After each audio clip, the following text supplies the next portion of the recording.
Good morning. Welcome to Joy News Desk. We're coming to you live from our studios in Kokomlemle. We're on DTT because we're free to. We're on DSTV channel 421 and Go TV channel 125. Coming up this morning, Kitoi residents of the Salaga community say the torturous nature of their link road is claiming lives of unsuspecting road users while cutting them off from neighboring communities. We'll tell you what they intend to do about it to change the situation.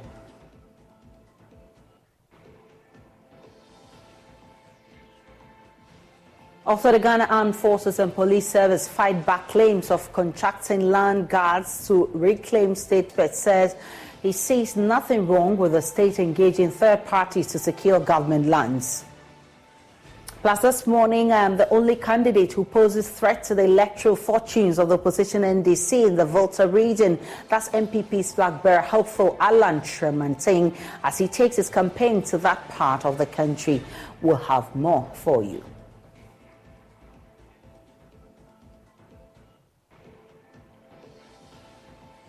My name is Aisha Ibrahim. Stay for details.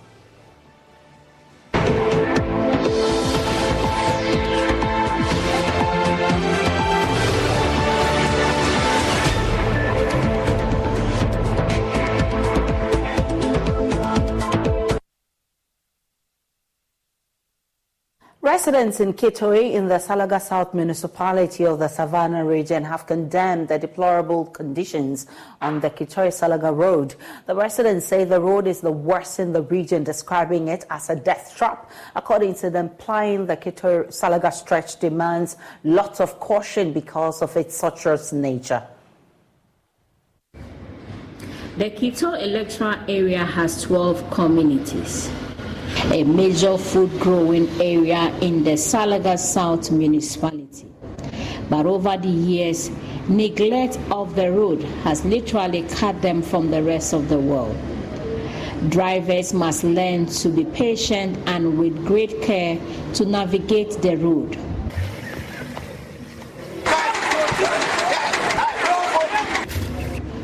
For now, commercial vehicles have stopped plying the area. Therefore, to travel to Salaga or Pandai, one has to travel on a motorcycle or a tricycle.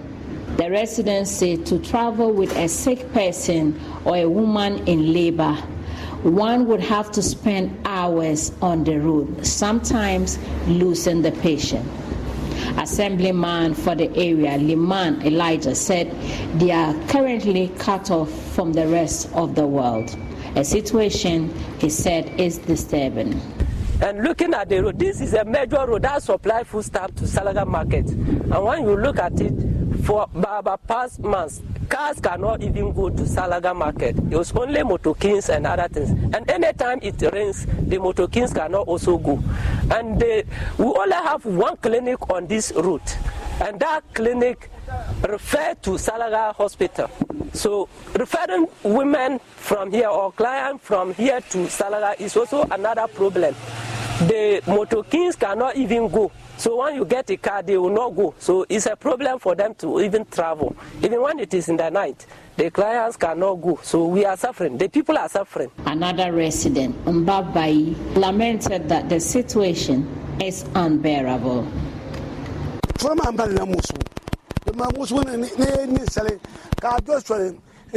This road is so terrible. You can ride and get to a place you cannot go again.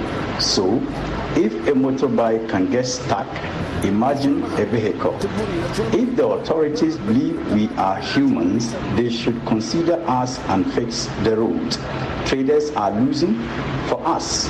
If the road is not fixed, no food.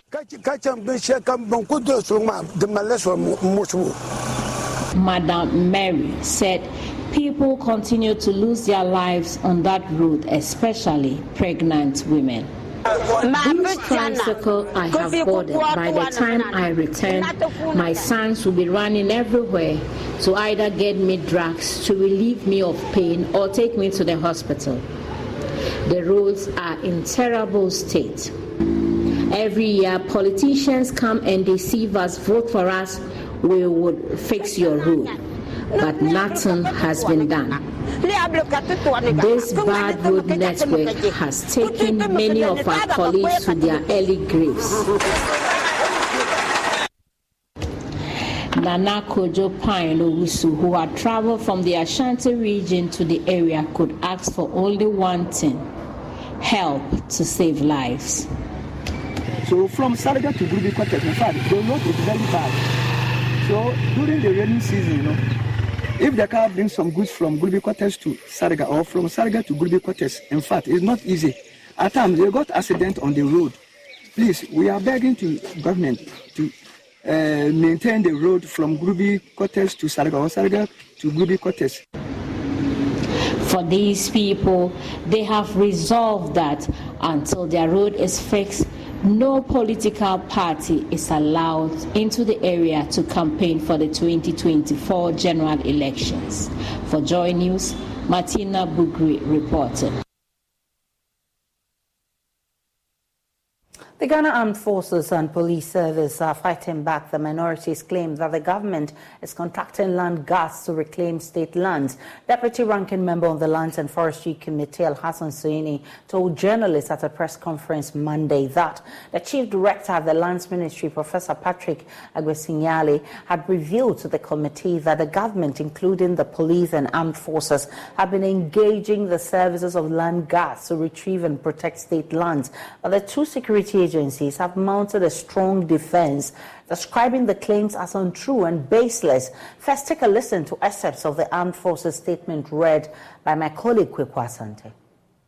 Unimaginable that the Ghana Armed Forces cannot protect its own lands, but rather indulge in illegality by relying on the services of land guards, a prescribed activity. The Armed Forces deem it regrettable that such reports are in the news. They also take on Al-Hassan Suini, who made this allegation and says that at least he should have taken steps to verify this. They call that the media should ignore these false claims from him.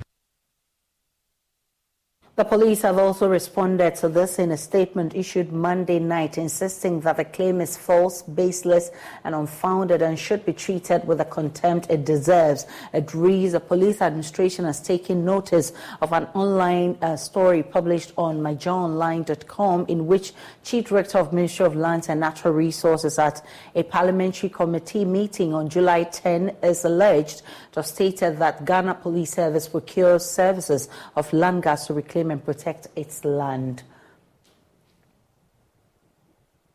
It goes on to say the administration would like to categorically state this claim is false, baseless, and unfounded and should be treated with the contempt it deserves. The police service has not in any occasion engaged the services of land guards to reclaim or protect its lands. In fact, on the contrary, the service has in recent times intensified its land guard operations in communities affected by the activities of these land guards, and this renewed effort will not stop until perpetrators of such illegal activities are brought to justice. Wish to assure the public that the police service, working in partnership with other security agencies, remain committed to upholding the rule of law and ensuring public safety and security at all times, and we will continue to count on the support of the good people of Ghana in this regard.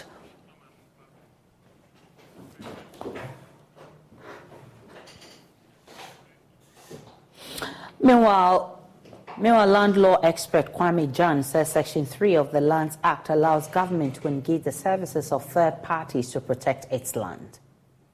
Where there are trespassers on public land, the authorities, which includes the Lands Ministry, the Lands Commission, and state entities, to either take steps themselves to remove trespassers or appoint duly authorized agents to do so on their behalf. So far as I am concerned, if the Ministry of Lands has a contract with a private sector actor to remove trespassers or encroachers from government lands, there is legal backing for that.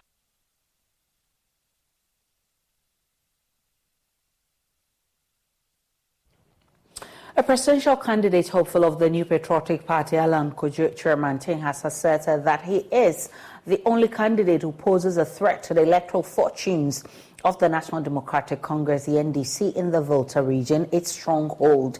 He indicates the people of the region have confidence in him, considering his track record, charisma and popularity, hence would vote for him if he becomes a flag bearer of the governing party.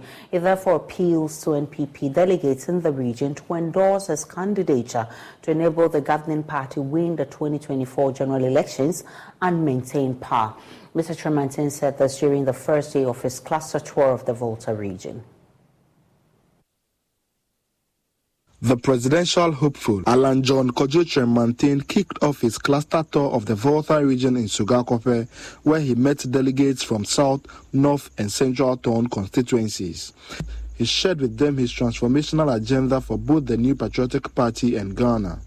The team proceeded to Aplau to meet delegates from Ketu South, Anglon and Keta constituencies. Mr. Tremantin entreated delegates to impose their confidence in him as he stands tall among the 10 candidates to win power for the NPP. I'm the only one who can stand tall to fall in Volta region. True or false? You see, the people of the Volta region have always been sending a message to NPP, except that we are not hearing them. Volta region has been saying, it's not that we don't like NPP. We like NPP, but bring the right candidate. Yeah. Volta has been saying this for a long time. If you bring Alan, Volta will now vote for NPP. Look, every serious person in NPP knows what I'm talking about. They know it. It's not that they don't know. They know it. All the people, the big men, the small men, everybody, they know it. All the people, the big men, the small men, everybody. So that is a principle that I am sure they are very, very much aware of. We call that the principle of non-refoulement. Mm-hmm. It's the cornerstone of the 1851 Refugee Convention.